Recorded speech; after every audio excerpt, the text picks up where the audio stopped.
and I kind of talk about my mom and how she's the one that helped me come up with the term "love is currency." So like I realized then that like the most powerful thing we have to give is love, and it's even more valuable than money in a lot of ways. Because when we didn't have money, love really showed up for us. I'll uncompromise, uncompromise, uncompromise, we uncompromise. Do you have an entrepreneurial spirit? Are you constantly thinking about how to create value and build new businesses? Are you trying to find innovative ways of doing business to replace old, outdated ones? If so, then this is the show for you. Hosted by me, Jimmy Gonzalez, and Devon Watts, two business startup coaches armed with the knowledge that financial independence equals social independence. And our mission is to help you not just start a business, but scale it and keep it by providing the X's and O's of business creation and expansion. So join us as we share our experiences, tell stories of entrepreneurial success and failures, and break down lessons learned from sports entertainment. But don't worry, this is not a sports podcast. This is the Uncompromising Entrepreneur Podcast. Welcome back, Uncompromising Entrepreneurs, our Uncompromising family. Of course, this is another episode of the Uncompromising Entrepreneur Podcast. We have another MBA Series mentored by adversity session, yes, that we are excited to bring to you out there. Again, our Uncompromising family. We have Anthony Walker with us today. He is a published author, owner of Finance Friday. We'll definitely let him get into the details of all of those different things that he does, and just the main focus that he has for our people out there. So that we know that you're going to get a lot out of today's episode. I'm sure there's going to be a lot of nuggets that are going to be dropped. But again, we're excited about that. If you are a new listener, then welcome. Again, this is a great episode for you to really tap into what our show is all about. And if you're a loyal listener, thank you for continuing to ride with us. If you're new, or if you're loyal, you know what to do. Hit the like button of this episode. Subscribe to the podcast if you have not done that already. And then the third thing, if you are so inclined, leave us a comment, leave a review. Either one is fine with us, even though we really do appreciate comments because we want to hear from you. We want to hear what you think about the episode, what you think about the things that Anthony is going to be sharing with us. And that is your opportunity to engage in the conversation as well. If you're watching this, the vidcast on our YouTube channel, subscribe to the channel. Make sure you hit that little bell button so you're always alerted when we drop new videos. And again, leave us a comment. Let us know what you think about this episode. We would love to hear from you. So, gentlemen, I'm excited. Hey, What's good? what's up, man? I got two Anthony's. I was gonna say two Anthony. I didn't say yes. This is Jimmy Gonzalez Jr., Coach Jimmy G. Always with my co-host Anthony Devon Watts Jr. And then yes, we have Anthony Walker with us. So fellas, how we doing today? I'm doing well. So real quick, Devon, do you go by Anthony or do you go by Devon? I feel like you go by both a little bit. Is that real? Yeah, that is real. So I do go by both because I'm a junior. So Anthony Senior, Tony Senior, right? That's Pops. So I go by Devon, my middle name. We literally have the exact same name. So I'm a true junior. It's Anthony Devon Watts Senior, Anthony Devon Watts Jr. Right. For our listeners out there, if you want to make it even more complicated and just be like, all right, now this boy, he just got multiple personalities. My family actually calls me TJ. Everybody in my family. For Tony Jr., TJ. So that's how I know you. Like, depending on how you call me. So, TJ, oh, all right, you kin to me. Devon, you probably met me as an adult, right? Anthony, you probably some type of government official or somebody, like, is real official, right? And Tony, we probably went to, like, grade school together. So that's how I gauge how I know people in relationships. But, yes, either way, Anthony Devon is absolutely fine. That's what's up. That's what's up. And I appreciate y'all for having me on today. I'm excited to tap in with some entrepreneurs, some brothers that's very aligned in a lot of different ways. 100%. So let's get into it. I like the shirt that you have on right now for our listeners out there. Black wealth. That's some of the things that we're going to be talking about. So let's start. Again, kind of with the beginning, and just let us learn a little bit about you personally and professionally. Yeah. So Anthony Walker's my name. I'm from San Diego, California. I'm actually I'm actually my father's youngest son. He had 12 children.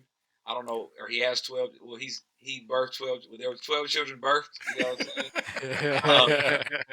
I was the youngest out of all of them. I also have a little brother from my mother, so we deep.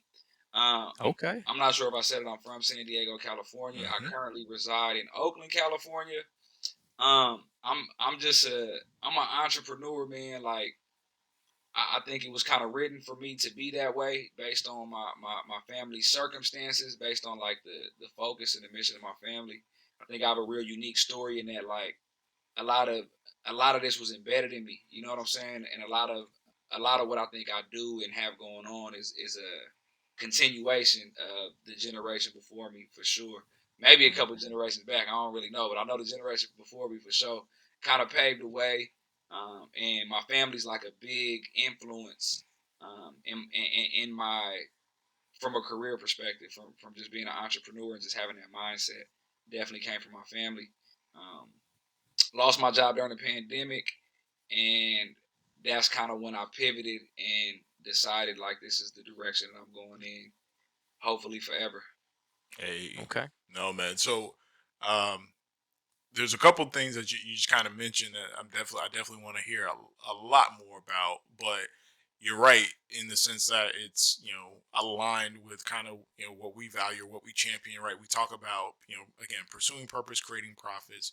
Right, building a legacy. We talk about the impact of generations, the influence of generations, and so to hear you say like, hey, this was kind of written for me. This entrepreneurial lifestyle was written for me. This is a continuation of what the previous generation has already started to instill in me, right?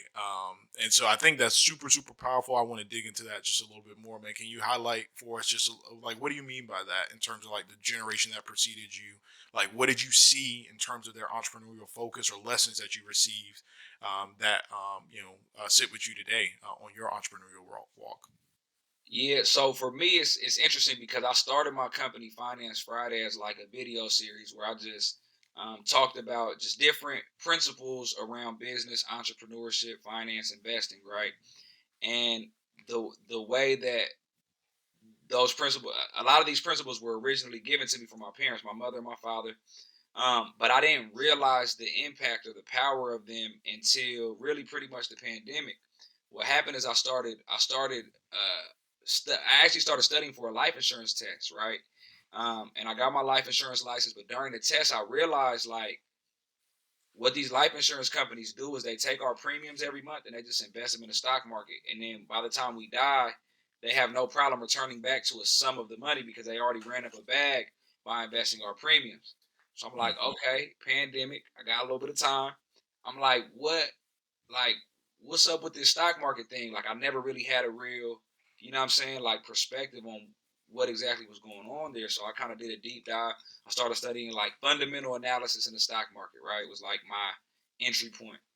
And when I started studying fundamental analysis, I realized that a lot of the things that these professional, you know what I'm saying, high level people in the highest market in the world, right, were talking about were lessons my parents already taught me. Mm, So like one of the first things I realized is when you're doing fundamental analysis, one of the first things you look at is what's a company's savings or cash on hand is called on the 10K or whatever. And my dad always told me pay yourself first because the other folks already have some money. And his main point was make sure you save a percentage of what you make. And he always told me that. So I'm like, okay, that's one clear example. Like, okay, that makes sense. I see the connection, right? Okay.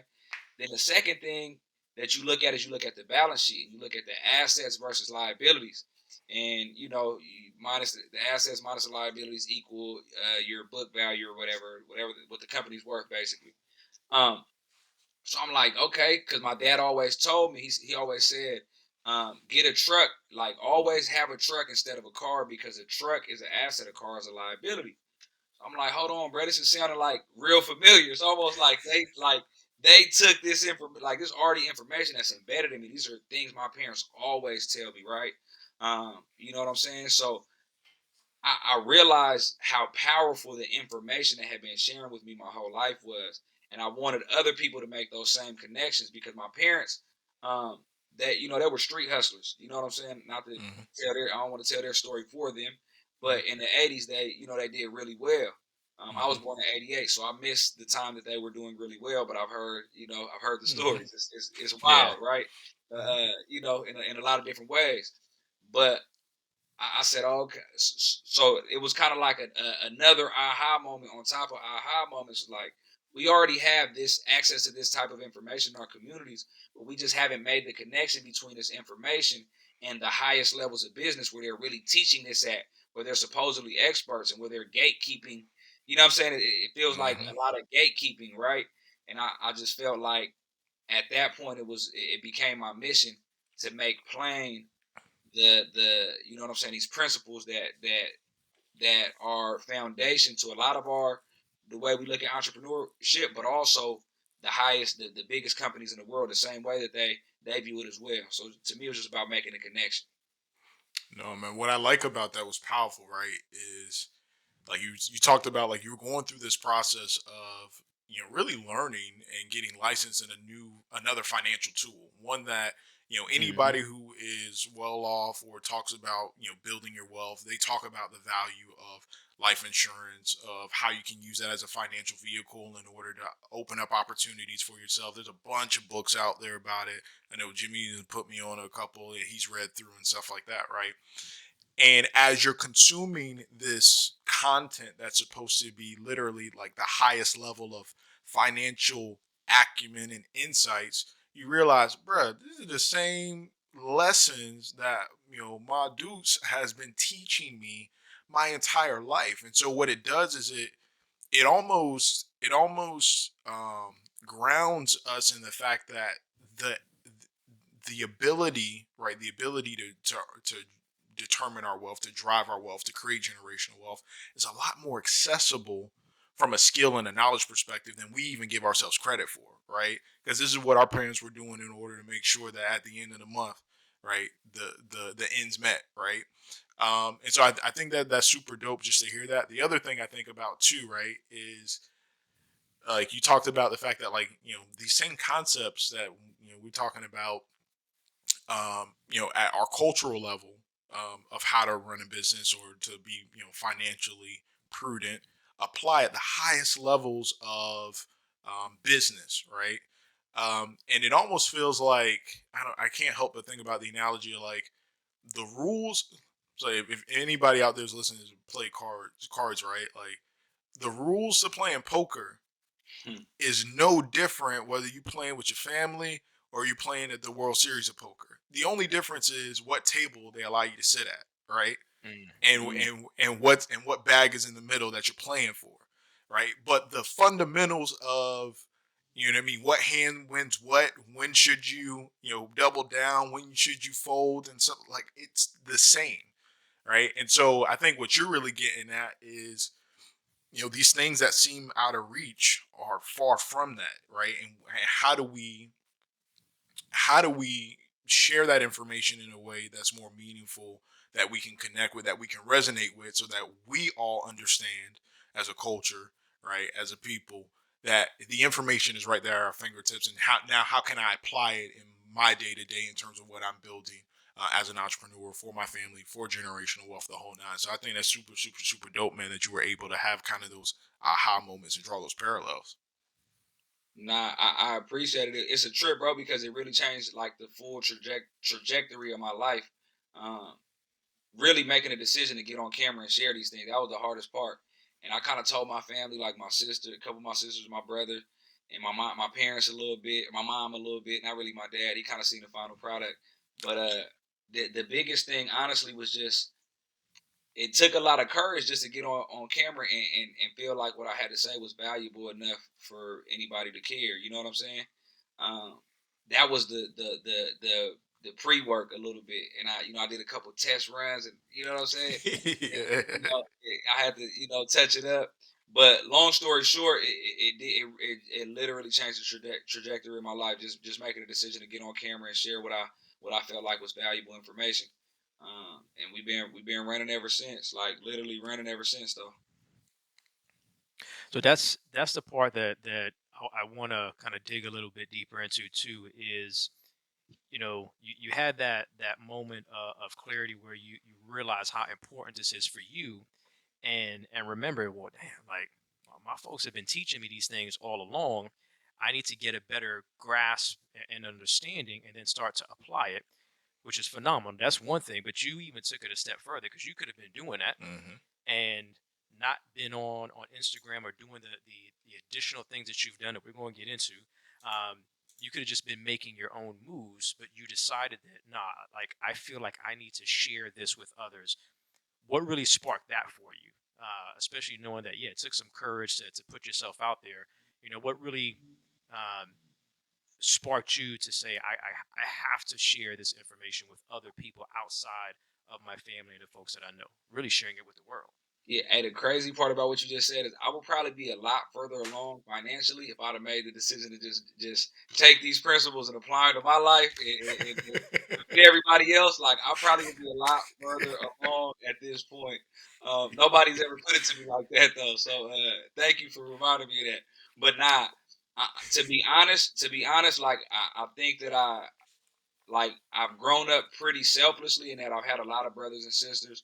Like really I grew up with my older sister, my younger brother, and we shared everything. Like that's my life. Like I see my mom, like Mm. growing up, my there was a lot of times where mom couldn't quite take care of us, right? Um, and there were basically community kind of raised us at certain points in our lives. And I kind of talk about my mom and how she's the one that helped me come up with the term "love is currency" by watching her love on people, right? Just like literally, I remember her like rubbing people's feet. You know what I'm saying? Like just rubbing people's mom's feet, and those be the same people that took us in when we didn't really have nowhere to go like that. So like I realized then that like the most powerful thing we have to give is love. And it's even more valuable than money in a lot of ways because when we didn't have money, love really showed up for us. So I think that and the crazy thing is like full circle is like by the time I was like in high school, high school time, like my mom ended up being the same thing for like a whole lot of people. Like she took in a whole lot of young folks my whole high school, junior high, high school life. Um, because and it was just very full circle and it really gave me the perspective of like the giver and the receiver. You know what I'm saying? I seen the power Mm. in both of those people in a relationship. And so for me, like there's just a natural like selflessness, and I don't say that to be like, like try to Mm-hmm. put myself like I'm just more No, no. selfless. Like, I think a lot of it really just is like I recognize what the power of being selfless. I recognize what we get back when we give. You know what I'm saying? Mm. Um, so I'm not saying it's completely. I don't know. Is that selfish? Is it selfless? I don't know. But that's just the way that I came up. You know what I'm saying? You give and you receive. Like when I came home with some food, for sure came home with enough for my little brother or my sister or like that's just what we. But when they came home with some food, it was the same thing. So that's just the way that I kind of am wired, I guess, or the way I grew up. I think Mm. trauma made me do it, I guess. And then you know what I'm saying? I Mm. guess that I think that mentality is kind of embedded in me. So when it was time to go on this journey, it only made sense for me to go on this journey with other people. Mm. Well, you know what they say, man, and I appreciate your vulnerability, bro. You was not lying before we got started. You were talking about like you think you have a very just unique, compelling story. Like, let me clarify for you. You absolutely have a very compelling, unique story, bro. It's beautiful to hear, and it's beautiful to hear just kind of how these pieces have come together and to see kind of the fruit of that, right? But they say that pain births power. Mhm. And like what Mm. what you were sharing around, like I think maybe trauma made me do it. Everything you're talking about, man, is literally like the epitome of the power of community, right? You got, I don't know how like how you got the deal structured or whatever. 'Cause I know you got your whole business like buttoned up tight, but mom must be getting some type of royalty or something because that love is currency.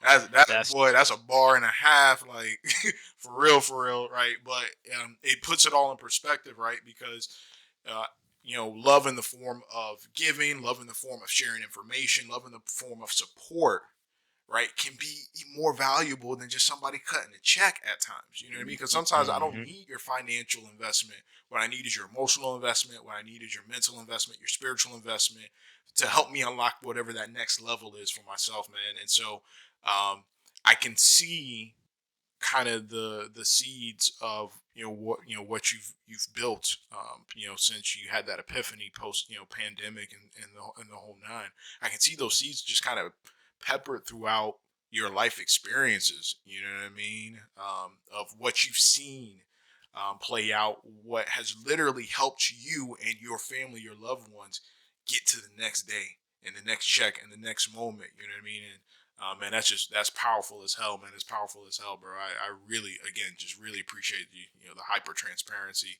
I mean, you sharing that part of your story, man. But I can definitely see how it's molded you to be the entrepreneur, the man, the visionary that you are today. Nah, I appreciate that. Just a little bit on the business, man. I don't always talk about the business, but we just got the trademark for Love is Currency, like a week or two ago. We just that was the first sample or the first trademark that cleared. So you know what I'm saying? That was a beautiful moment for my family, definitely for my mom. My plan, I haven't done it yet, but my plan is to somehow put the trademark into a trust. Um, and I think we're gonna do it like that to where we sit down, round table it, sit down and figure out like what the plan is for this particular asset. And Love is Currency is the first. It's the first trademark to come through, but it's a couple. It's some more coming down the pipe Hey. too. Yeah, And the yeah. goal is like really create verticals around these different sayings, right? Um, and on some level. I'm not, maybe some of the stuff won't happen in my lifetime. Maybe it'll be for the next generation to carry out. But I definitely see a vision. You know what I'm saying? I definitely see a vision, man. Well, that's where that legacy comes in, man. You're building a legacy for future generations, right? And you're taking what you've learned from previous generations and paying it forward, and that's what it's all about.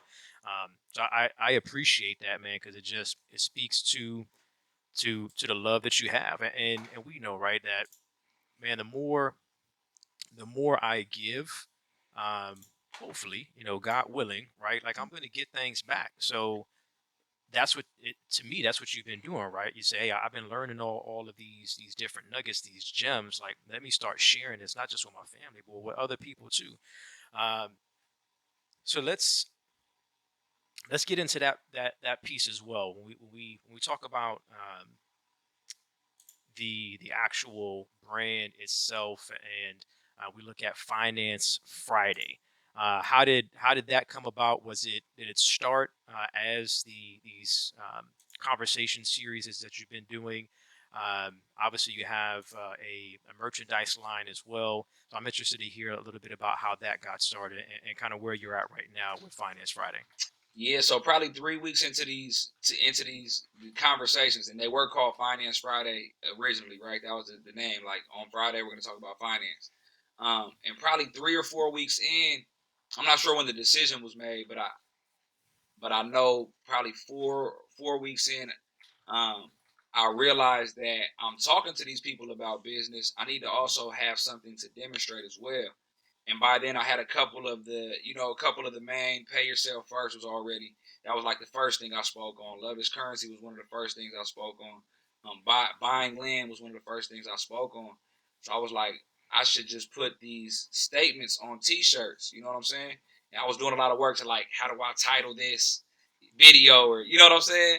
And that started to become like the calling cards of what I was doing. So I was like, let me just create statement T-shirts, and start selling shirts that are connected to the principles that I'm talking about. And it truly happened organically. I didn't have no like grand plan or vision beyond that, but I just thought it was a cool way to demonstrate the stuff that I was talking about. And I feel like from there, like there was there would like the people carried it, you know what I'm saying, from there Mm-hmm. forward. You know what I'm saying? I just feel like there was like a real solid demand for the shirts. I felt like it made sense. I was on camera talking every Friday. I had my shirts on. You could buy them here. Like it just made perfect sense. I mean, there was a lot of people kind of like chimed in at that moment at that point in time. So yeah, that's how Finance Friday was birthed. And to be honest, it was largely it's been a merchandise company for like the last I think we're going on 2 years. Um, Nice. going on 2 years, like in May actually. In May it'll be 2 years since we've been selling merch, and it's really been a merchandise company for a large part of this time, exclusively. Like I definitely have dabbled in different things, and I'm just a hustler by nature. So I've been bought a couple different assets and tried my hand at a couple things. Some are going well, some have failed completely. But the core business has been the merchandise. Up until December, I just, what I'm saying, dropped for pre-sale my children's book. So that's actually been the second product from Finance Friday has been that children's book that you all have seen. Oh man, I can't wait to dive in a little bit more about the children's book. For sure, I really want to hear kind of the inspiration behind that, and just what the process was like, man. But one of the things I just wanted to highlight too is, you know, we've talked about this before in our podcast with with a lot of our entrepreneurs, where we talk about like, yeah, you absolutely need to make sure that you are, taking the time to plan out your business, plan out your strategy, plan out your approach. But that doesn't mean, right? That doesn't mean that you don't follow your instincts as an Mhm. entrepreneur, right? And that you don't give yourself the flexibility to be able to pivot, right? Because that's the real strength as an entrepreneur is your ability to like continue to solve the next problem that's in front of you. We did a whole episode where we called back to I don't know if you've seen the movie The Martian with Matt Damon, right? Okay. So the whole premise is he goes, he's an astronaut. He goes off to Mars. He ends up getting stranded on Mars, right? The NASA can't send another rescue flight back for like several months, and so he has to, as a scientist, figure out how do I survive until they can come back and scoop me, right? Mhm. And literally like the whole movie is about him just solving the problem that's in front of him. You know what I Mhm. mean? Like, yeah, this bigger thing is I need to get home, but I can't even think about that right now because that's 8, 9, 10, 12, 18 months away. So like, how do I just solve for like getting water today, and being able to have sustainable food and making sure that I have air, like just those problems, right? And so I really feel like, we really feel like that movie is a great example of like what we're called to do at times as entrepreneurs is, yeah, we may have this plan, this bigger plan, but the timing or the resources or whatever, like, is not ready to execute on that broad vision. So like, how do I just solve the problem that's in front of me today? And as you walk through kind of the evolution of Finance Fridays, right, it sounds to me like you were just like literally just solving the problem that was in front of you and taking in feedback, and then being discerning and applying some things, pivoting in other places, trying out different verticals, right? But it all still comes back down to you being clear-eyed on the fact that, well, the marketing and the branding has to be kind of that through line, right? Like, we're a merchandising company right now. We know that I want to build businesses around these concepts, right? So you're gonna get these shirts, you're gonna get the branding, right? And then, yeah, I'm gonna have conversations, and I'm gonna make sure that I brand those conversations accordingly, and I'm gonna make sure that I'm wearing the merchandising that supports these conversations that we're talking about. And then I'm building this business that demonstrates these principles and these concepts that we're talking about on a regular basis.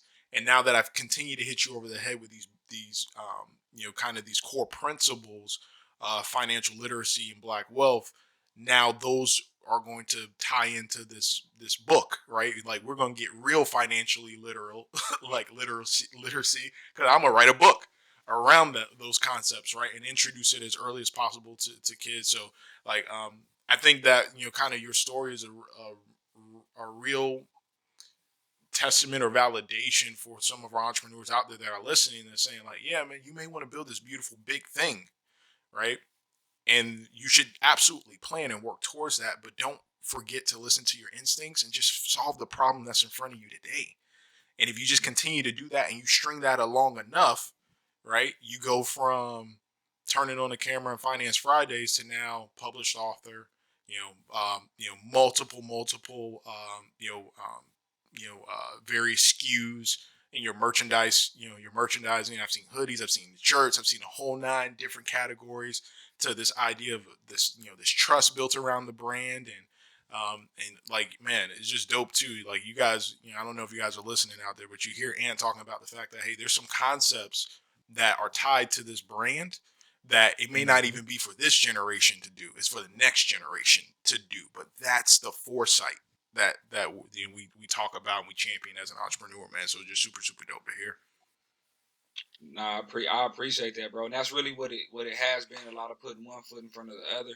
And I'm also like a compulsive builder too. So like I've definitely ventured into a lot of different things. But one thing that I haven't done it over the last 2 years, I haven't compromised the brand. You know what I'm saying? That's something I actually haven't really thought about much till right now. Like I've never pushed certain things. Like I've never put my weight behind anything unless I believe that it was in alignment with Finance Friday.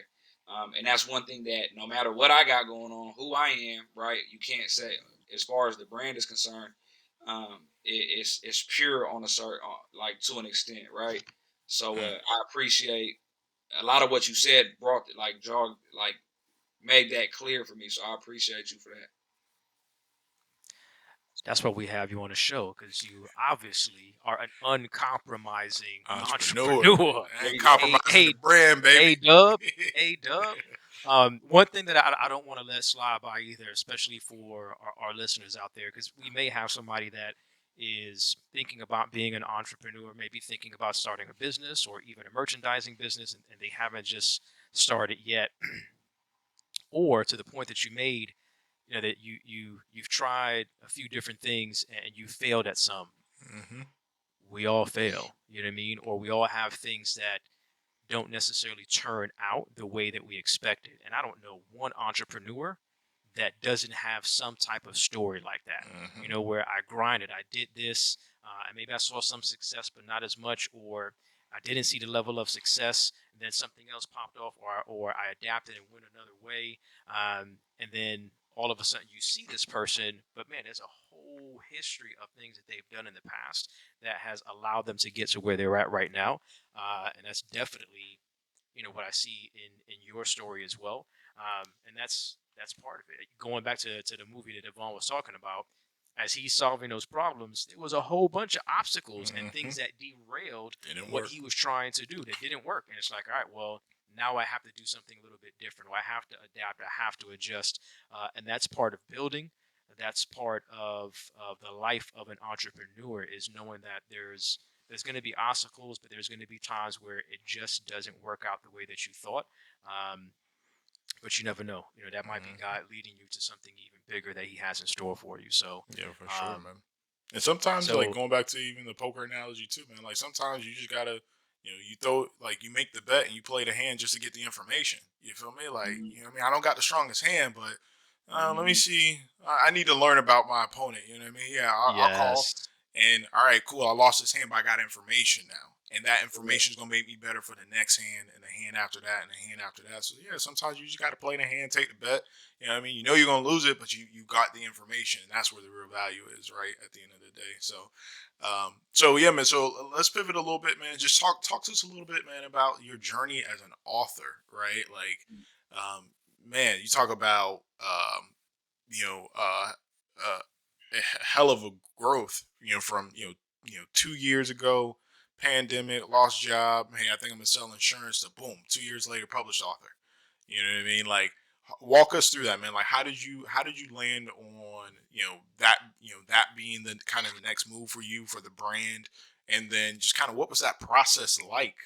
Obviously, being a first time author and self publishing and the whole nine. Yeah, so I'm actually not.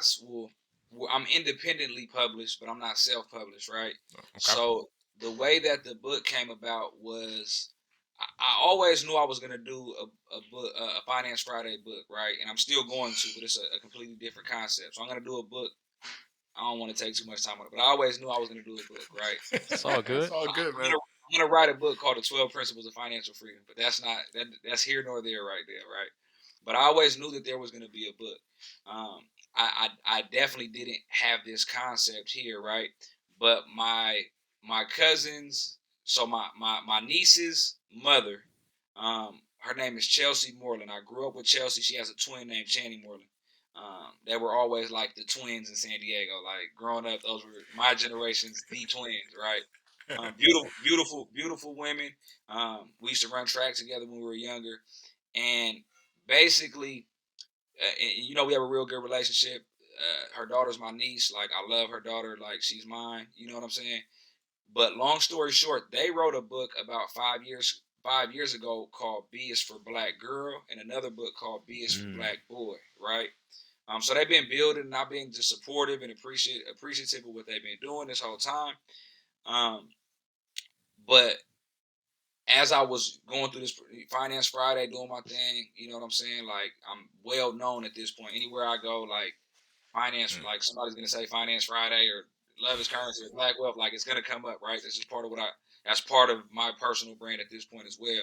Mm. But long story short, she was talking. She had wrote a book for like a Nipsey Hussle book, and the book was like about manifestation and like how his lyrics could be used as like tools for manifestation. But she was actually going through like the proper channels and like I don't think she personally met with the family, but she had like some meetings set up with the family. She had somebody that was like a go between. So she kind of approached me like, well, we already got this book. It's looking like it's about to be greenlit, right? Like it's looking like it's a go. Why don't we create? Why don't you write a book about finances attached? Like you know what I'm saying, a similar Mm-hmm. book. So I was like, yeah, like no problem. And in my mind, I was like, it was work for hire almost. Like I was gonna write the Mm-hmm. book. Like we were gonna decide later what we were gonna do. Like it was gonna be what it's gonna be. Like that's my family. Like I wasn't even tripping off of it like that. Mm-hmm. But I was like, let's do it. So we kind of started to do it. We started to conceptualize it. I probably still got it in my, I'm sure I still got it in my Google Drive. But we started working on it. But over time, you could kind of tell that like the meeting she thought she was gonna get and the people that she spoke to, it never really materialized into like an official thing. And as that kind of happened, it just kind of died out. It just fizzled, right? It just kind of Mm-hmm. died on the vine. So we kind of moved on, and maybe like I'm not sure how many months after I was like, well, listen, like you already have a dope concept. Why don't we just take your concept and and like use my content to create a book around, what I'm saying, black, Mm-hmm. like my brand is Black Wealth, right? So like the name of the book is called B is for Black Wealth. So it just made perfect sense. Like once we kind of put two and two together, and we were like, yeah, like for me, like a big part of what everything that I'm wanting to do and working towards doing it and am doing is like community. Like how could I help you make money as you help me make money? How could I, what I'm saying, give you opportunities as you give me opportunities. So to me, it just made perfect sense, and it was like my first big partnership. And just based on like the family ties and based on the concept that they already had that I thought was dope and added a lot of value to what I had going on, and based on the content that I had, it added a lot of value to what they had going on. So we pursued it. And it probably took from like last March till November, December till the book was completely done, where we had a sample in hand. Um, what I'm saying? It looked beautiful. You know what I'm saying? We spent some good money to get like a real dope illustrator. And yeah, at this point we're just pushing. We're still in our pre-sale phase, but the book should be here within the next month or so. So yeah, we're super excited to just get it into the hands of the people for sure. Yeah, man. No, that's dope. Well, one, we're gonna make sure that for our listeners out there, we're gonna drop the pre sale link in the show notes. Make sure that you guys hit that up immediately. I know that we've provided a couple of recommended reading over the Mm-hmm. past couple of seasons, and this definitely sounds like something you want to get your hands on from what Aunt is sharing, man. But what I love too is, again, man, just another example, bro. Just like how, you know, um, entrepreneurs just a consummate problem solvers. You know what I mean? Like we just pivot. You know, feel me? Like, all right, she's having these conversations. She thinks that she has a deal that's going to be close to greenlit. That obviously is tied to a really, really big brand. Obviously, really, really, impactful, important, personality to the culture. Right, and what's so dope too is like you've gotten to see firsthand how they've already navigated these spaces and found success having already published 2 prior books, and now you have just kind of this wealth of content that you can bring to their platform, for lack of a better term, right? And marry those two together, and like you said, both eat. You know what I mean? Like both of you guys have an opportunity to eat off of it. Again, it's your life experiences manifested here, as an entrepreneur. It comes back to the community again. It's like, you know what I mean? If my neighbor, if I got the size of my neighbor, got the protein, we got a meal between us. You know what I mean? At the end of the day, and looking at it that way, looking at what can I bring to the table, and you bring to the table, and now we've multiplied, kind of what's on our plate. It's just super super dope, and how you were undeterred even when that opportunity kind of fell through with whatever else they were working on, right? For you to come and say, well, look, you already have this brand, you already have this, take my content, and now let's publish another one, right? Let's run it back, let's publish another one with this theme, and obviously to see how like you said, right? This is how you can tell you're a builder, for sure, because builders, as entrepreneurs, builders, the things that we romanticize, like we fall in love with, is when ideation meets actualization, right? And you heard him mention, like when he was talking about it, right? He lit up. He's like, man, we actually, I got the book. It's beautiful. You know what I mean? Like we spent some good money. It's beautiful. Like you can just see in his eye, he was holding it, like looking at it, the shine, the gloss. Like, yeah, man, this ideation just became actualization. Like I built this. It's in my hand. It's tangible. And that's one of the most rewarding, most fulfilling feelings you can have as an entrepreneur, man. So, yeah, man, that's just super super dope to hear how, kind of you guys, you guys ended up landing on this, and now look at you. You know what I mean? You're a published author, bro. That's super dope. Appreciate it, bro. 100%. B is for blackwealth.com. Again, we will make sure that the link is in the show notes. Do not miss out. We've been dropping some really good just information and learning content for our folks out there, especially for our folks that in some form or fashion, you got some children in your life that need to learn a little something. We've been having some conversations over the last couple of episodes about my stepmom, who's also dropped a children's book recently. So it's cool to see that, man, and just learning about that process and what that looks like. As we've been going through the conversation, again, I appreciate your transparency. It's like, man, I didn't necessarily think about that, or you guys, you're kind of spurring that thought for me. The title, we have our podcast, our show is in seasons. The title of this season really had to do with taking these goals that you have and what's the term I'm looking for, Devon? Resolutions Thank to you. results. Resolutions to results. Thank you. One of them hashtag old man issues moments. But as the season has gone by, we've somewhat just naturally have somewhat fallen away from that focus. I love the fact that we have just been discussing community in so many different ways. How it's been showing up in our lives recently, with obviously the community in which we're involved in, which is how we got met you and got connected with you. But even just listening to these stories that you're telling us and about family and about community, and like, man, it takes a village, bro. It takes a village, and it's a blessing when you're able to do things with other people who are special to you, people you've grown up with, people that are from your neighborhood and your family, and we're able to do things where we can create stuff that in some form or fashion is leaving a legacy.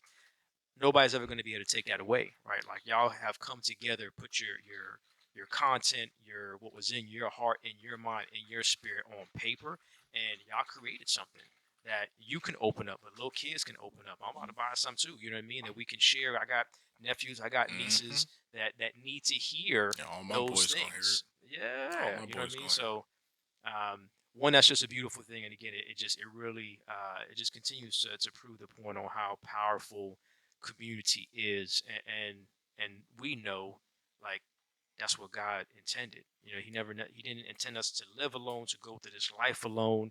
he presents himself in the form of community, and that's an example for us to live our lives in that way as well, man. So I appreciate your story and what you're telling us and what you're teaching us about, because it brings me back to those different concepts that have been just woven within all of our episodes over the last probably 5 weeks now. So it's really dope, man. Appreciate that, bro. Appreciate that. Yeah, it's definitely been a theme for what I'm building. Sometimes we lose. You know what I'm saying? Like we were talking a little bit earlier about like I think Devon was like, yeah, bro, I could tell like you know where you're going kind of thing. And I'm like, yeah, I do, but the hard part the hard part for me, right? Like this, first off, decision fatigue is a real thing as an entrepreneur. Just continually having to make decisions. That's why at Facts. this point I am. I think I have created like more of a slow decision making process or like a methodical decision making process. I try to decide months ahead of time the best I can. Right? It's not always realistic, but I think now as I've started to like conceptualize in that way, where it's like, all right, let me make these decisions ahead of time. Let me structure that decision making. Now, like, whereas that was a lot of what fatigued me, even like as like a month ago, right? Like it's something I was really dealing with and something I had to like really pay attention to. But now that I feel like I've started to create those structures and that feels good and solid to me, now it's like, all right, what direction am I going in? You know what I'm saying? So it's interesting how, and I think that community definitely brought me to this place. Um, and I think we, like you said, like you're this season of this podcast has a theme. So I'm just interested in seeing what the different themes are that come up going forward for me. Like, yeah, obviously I hope community is a big part of it, and some of these through lines will be present, but it's the direction that is. And now I'm just asking for entrepreneurial therapy from y'all. Like, you know what I'm saying? Now I'm just I went from sharing my story to like, man, I'm struggling, man. How could y'all help, man? I know y'all are experts. But really, that's where I'm at right now, and I don't know if that had anything to do with anything, but Oh, it's it just did. like, do I want to go? 100%. Like, what direction do I want to go in? You know? Well, it did. On a couple of notes. One, because what we were going to talk to you a little bit about is the reason why we call this Mentor by Adversity is we want folks to glean learnings and just examples from other entrepreneurs and how they've faced adversity and overcome adversity. So we need to hear some of the struggles that come along with building, and we've all faced it before. Like you mentioned, bro, you're Mm-hmm. spot on when you say like decision fatigue is a real thing, and like we're not cognizant of it.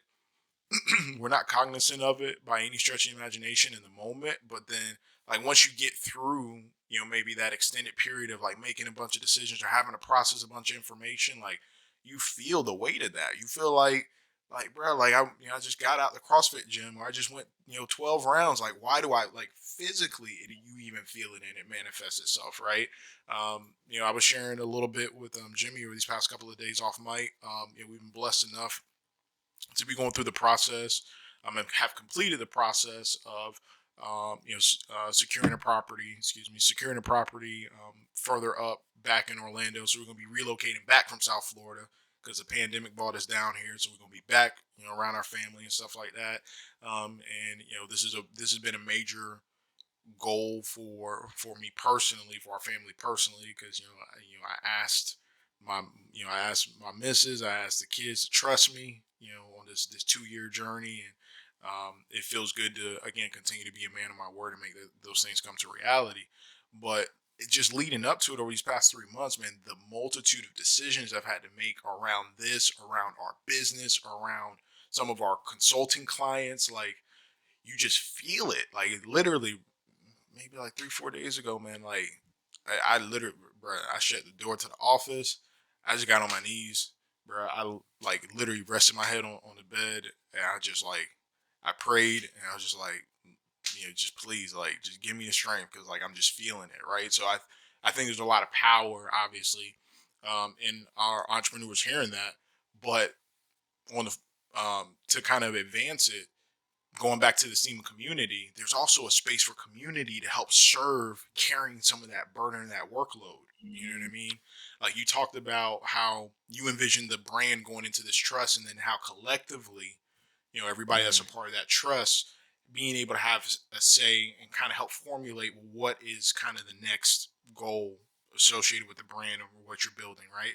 Like that in itself is a way to help alleviate some of that decision fatigue, because now it's not just sitting on your shoulder as the entrepreneur. You're not carrying the burden of this generation and future generations, right? We're all vested in this, and it's that circle of trust, right? That circle of trust of people who are really vested in this bigger mission, bigger vision, this community that has coalesced around this vision that is now contributing to that. And obviously, you got to be discerning as an entrepreneur who you bring into that, right? But that's what's helped Jimmy and I out tremendously over these past couple of years too, because we both have had our own entrepreneurial endeavors, dolo, right? Supporting each other from the sidelines, but just like doing our own solo thing. So when we had the opportunity these past, 2 years, going on 3 years, to build something together, we got to experience firsthand the power of kind of that multiplied perspective and that additional hands in the pot of dividing and conquering some of these things. And there's been times where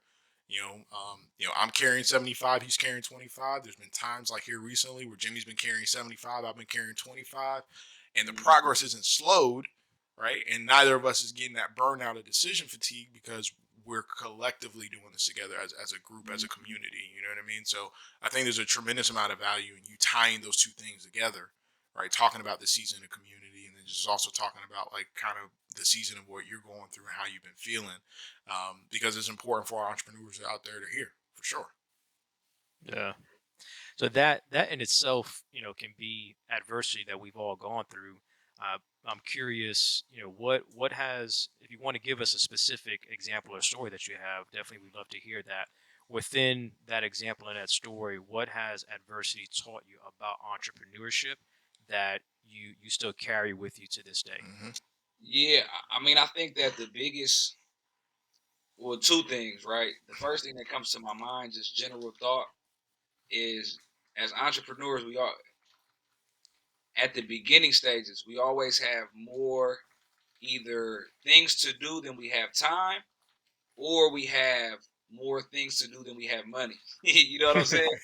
And it's Facts. like, do I want to spend the time to do it myself? Do I have the money to outsource? Do I build it in house? Do I, you know what I'm saying? Like all those things are like definitely things that I would say like are the things that come to mind when you just talk about adversity. Um, but like more specifically, like story wise, I think that the biggest hurdle was similar to the bonds. Is just like making a decision with my wife that I wasn't going back to work. You know what I'm saying? And that probably Mm, happened mid, like, I don't know how long unemployment lasted for, maybe a year or something. You know what I'm saying? But we're going on 2.5 years right now. You know what I'm saying?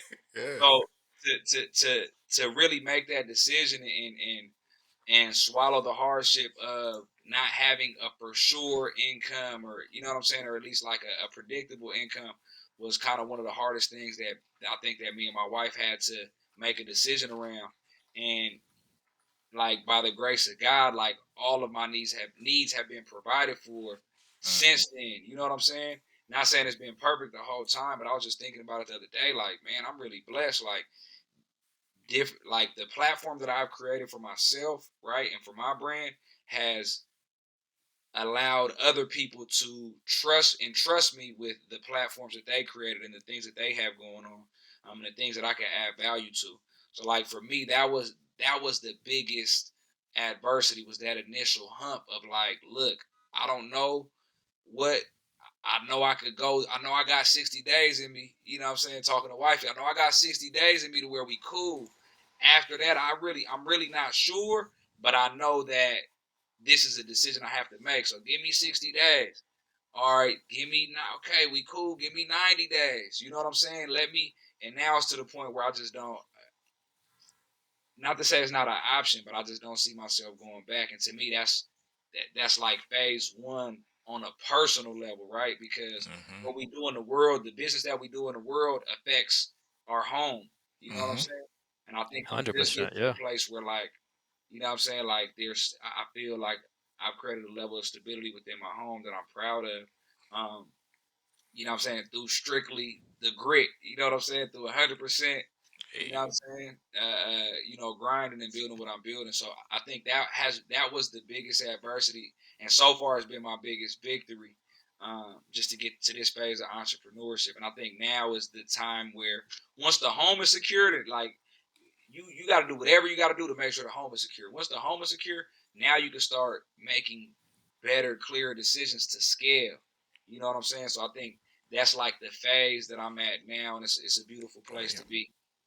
Brilliant, bro. No, that's a nugget. There's some nuggets in there, bro. About taking care of your home. About, again, once the home is taken care of, you can start making clear decisions around how to scale. Like, there's some the bars and a half in there for real, man. I appreciate you sharing that. But just even as well, the point of sitting down with the wifey and having those conversations and making those decisions together and knowing how important that is, like that could be a whole nother conversation in itself. Because I think about, Yeah. myself Mm-hmm. in my personal situation. There was a time where I left corporate America. We had started a chapter of a fitness ministry in a gym, and we were getting to that point where we were going to get a space and have our own gym, and I knew like now is the time that it's I feel like the Lord is leading me to leave corporate America. Devon and I were working together. Mm-hmm. He had went to a different business line at that time, um, but the conversations that we had, and obviously there was a lot of prayer, a lot of faith involved for us. But those conversations are critical, man, and that's your partner in life, and maybe they're not, maybe they're not a direct partner in the business, but they still have a large part to play in what you're doing, because you said it, and it reminded me a call back to Alan C. Paul was another gentleman that we had on our mentor by adversity, and he was just making the same point too. Like if you're not good in the home, and if your personal and your family life is not right, like your business is not going to be Can't right. be.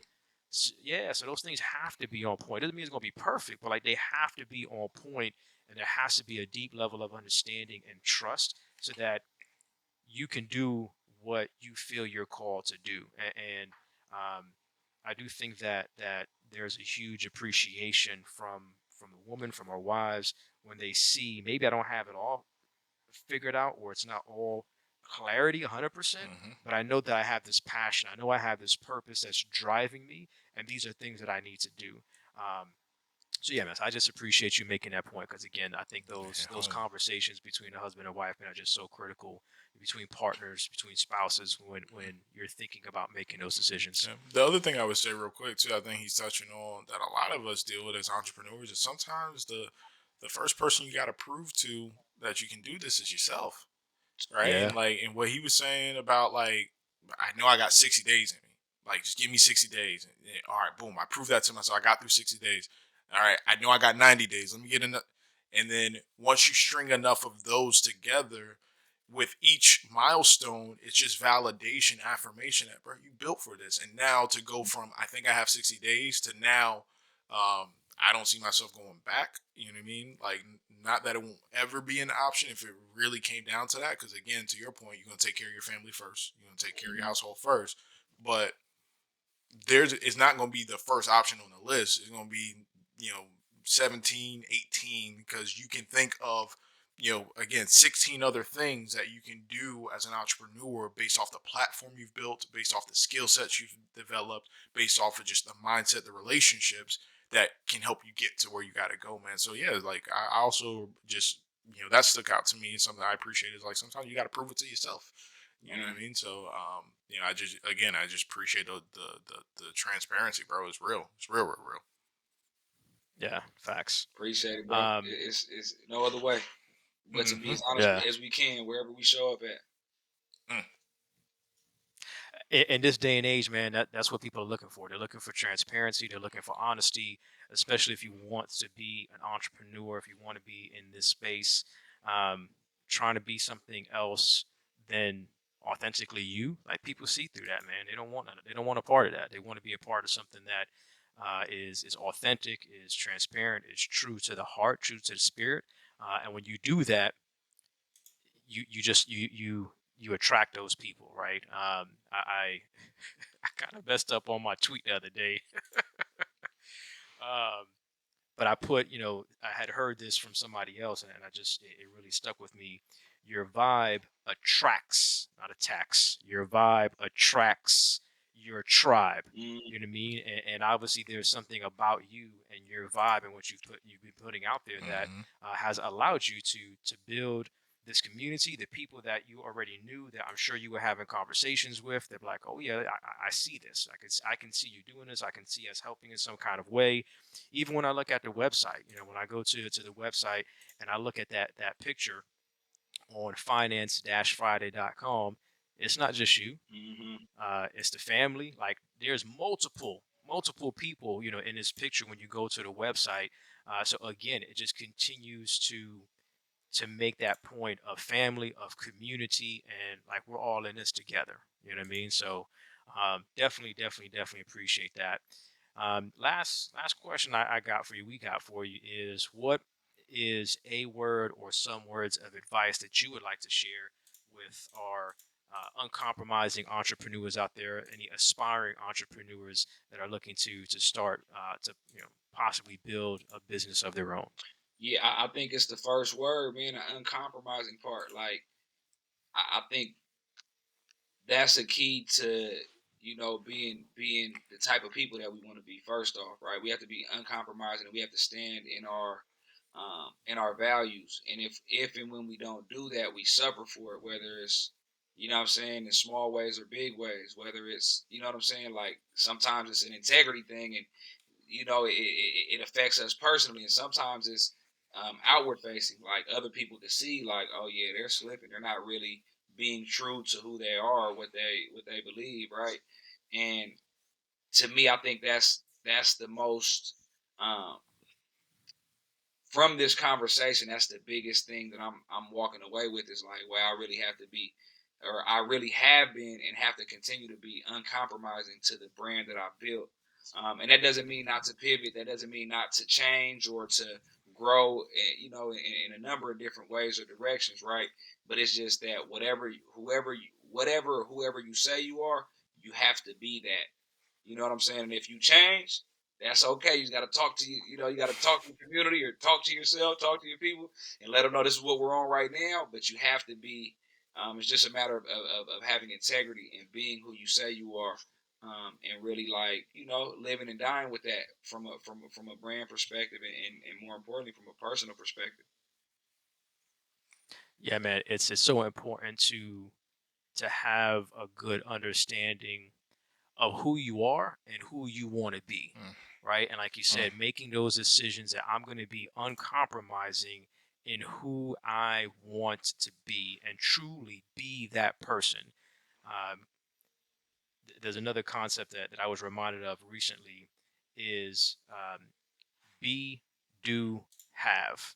If you're solid in who you want to be, Hmm. then you start be uncompromising in the actions that you need to do in order to be that person. And as you do those things on a consistent basis, uncompromisingly, you're going to have the things that you're trying to have that you're going to be blessed with to have because when you look back, oh, I am that person, right? So be, do, have. If you be the person that you want to be, start doing those things, and that will allow an open door so you can have those things that that type of person would typically have and be blessed with because they were uncompromising in who they are and the things that they needed to do and able to open doors for themselves and for other people as you have been doing for which seems like a lifetime. So I appreciate, man, just your heart, your personality, your vibe, who Mm-hmm. you are, and just the selflessness that you have seen in your life and how you just continue to share that with other folks, man. So, um, so let our people. I mean, I dropped a little bit, but I'd love to hear from you. Like, where can our folks find you online within social media so they can learn more about you and what you have going on? Yeah, so the best place currently to keep up with me is on Instagram. My IG is Ant Walker 33.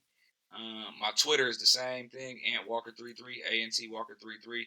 The best place to support me if you heard enough and you love what I'm talking about and you love, you know what I'm saying, would love to see the products that are basically an overflow of these principles. You could get some merch at finance-friday.com. You could check out our children's book, B is for Black Wealth, at bisforblackwealth.com.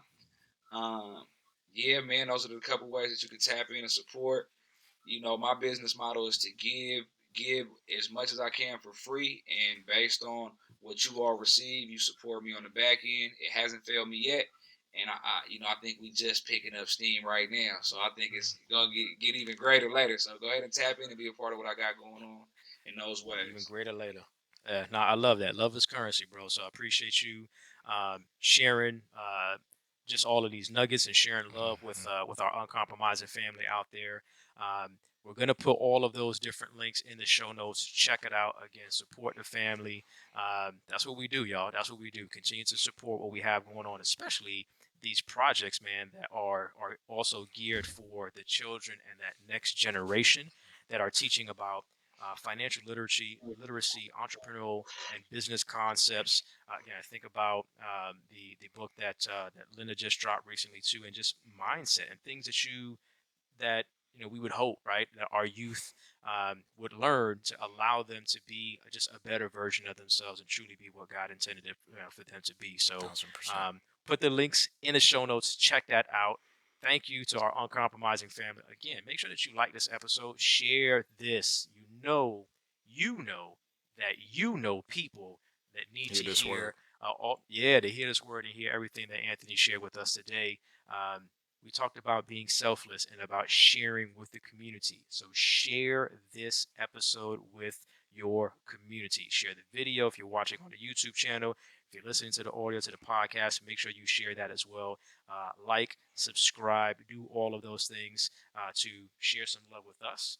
And show some appreciation, but more importantly, again, leave us a comment. We love to hear, what resonated with you the most from Anthony's story. Let us know again what really stuck out to you, and we'd love to hear about that. If you have any questions, again, you can always do that in any of the whether it's social media or the podcast or YouTube. If you want to shoot us an email, info@uncompromisingcoaches.com. Mm-hmm. Let us know if you have questions. We'd love to answer those for you. Real quick, Look, I was going to say, go before ahead. we close this thing out, it looks like Ant got a word for us to part on. Oh yeah, I just feel like we'll be remiss not to share with the people the way that we connected, man, and just Oh yeah, yeah, yeah, for sure. at least give a quick shout out to the Onaji family. Um, Squad yeah, up. yeah, we're all Yes. we're all NFT and Web3 enthusiasts. That's something that we didn't touch on a lot in this episode. We do, because we do business in the more traditional sense, and sometimes those conversations kind of take the forefront. Stuff we've been doing for longer, and we feel like we have more expertise in. But we all are Web3 enthusiasts. We all, hold a couple similar NFT projects, and that's really the world that we kind of ran into each other in, and we took that relationship over here to this side. So, Mm-hmm. just shout out to the Web3 community, man. It's Yeah, man. important that whatever your vertical, whatever your business is, whatever you have going on, that you educate yourself on what's next. And what's next truly is Web3. Like, it's the next version of the internet, in my opinion. Great. And that version of the internet, there's going to be a lot more opportunities for ownership. There's going to be a lot more opportunities to cut out middlemen and to share value between creators and consumers at the same time. So make sure that you're at the very least keeping an eye over there, thinking on what's being built over there, and trying to figure out how whatever it is you're doing in real life. Just like 10 years ago, you should probably be thinking about, or however many years ago, you should probably be thinking about how can I take my brick and mortar business online also, right? Mm-hmm. Now it's the same situation, bigger opportunity to be thinking, okay, brick and mortar is one thing, online is another thing. The added layer is Web3. How can I take my business or my businesses to Web3 and capitalize on what's going on over there? So that's all I got. I'm done. No, I appreciate it, man. So you're right to call out. Shout out Najee fam. We've been talking about them as we've been doing a series on NFTs and literally just educating our audience, educating folks like that we've established a lot of trust and credibility with. Like, WTF is an NFT, and want to see my JPEG, and just kind of talking about the importance of utility, community, this technology as an entrepreneur, as a creator, as a business owner. Like, how do you, again, to your point, start thinking about how do I bring my business to that space? Because that is, to your point, again, the next version of the internet. And so it sounds like, Jimmy, we got a third mic for a continuation of our NFT series that we've been breaking down. We'll bring Ant back, and then we'll get to talk a little bit about what we see in that space specifically and his perspective there. I think that we'll have a whole heap to offer our listeners as we can continue to educate them on unlocking the power of Web3, NFTs, crypto, DeFi, the whole nine. So we definitely gonna continue that conversation. But yeah, one time for the Onaji fam that made this possible. Right. We talked again in a previous episode, like, the utility that, creates the most value in these projects is community. You're seeing it, you're hearing it, like right here in front of you. Again, we met in a Discord, and, that translated to a phone call, which translated to literally exchanging opportunities, exchanging information, exchanging ideas, exchanging feedback, exchanging support. And then now hopping on the podcast and hearing Brother Ant's story on what he's been able to build. So again, this is the most important utility you can find in Web3 is community. And in that vein, I do want to shout out my little brother. Me and him actually have an NFT project called allfallsdown.eth. My little bro is a dope 2D artist, and really he's like a all around artist. He does everything. Like, since he raps, dances, you know what I'm saying, draws. He does 3D sculptures. Like, he just like a crazy talented individual. But basically, the way that we see, we're building, you know what I'm saying, a vertical around him first. That's, I would say, the first NFT Web3 vertical we're building. Just because I think he's such a talented artist, and we've had a lot of success so far, and we're looking for some more. So if y'all are interested in NFTs, even if you're not, go check out the art. You go to OpenSea and just type in allfallsdown.eth, allfallsdown.eth, and check us out. We'll make sure we include that link in the show notes as well, so that people can get to the NFT collection and just kind of see what you're building in that space as well. And then we definitely gonna have you back as a third mic as we talk some more about these NFT concepts and Web3 and the future of that for entrepreneurs as we round out the series that Jimmy and I have been building. Awesome. Appreciate you, brothers. No, y'all said it all. That's why I was cheesing kind of from ear to ear, because we're on the same page. So I was loving everything that you were saying. I'm like, yeah, we're going to have to continue this conversation. And, of course, Devon, it came out of his mouth. So there you have it for our Uncompromising family out there. This brings us to the end of this particular episode. Again, this is our second installment of our MBA series for season 4. Continue to be on the lookout. We are going to continue down this path of NFTs and breaking down more information to you about that.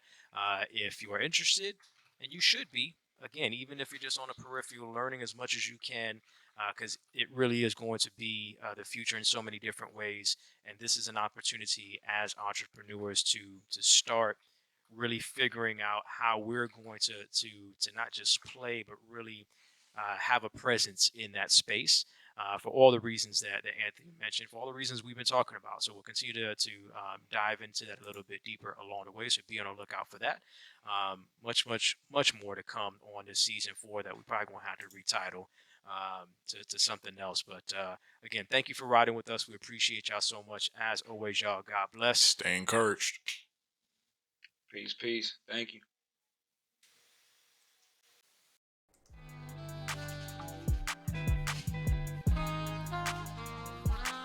You have just listened to the Uncompromising Entrepreneur Podcast, hosted by Jimmy Gonzalez and Devon Watts.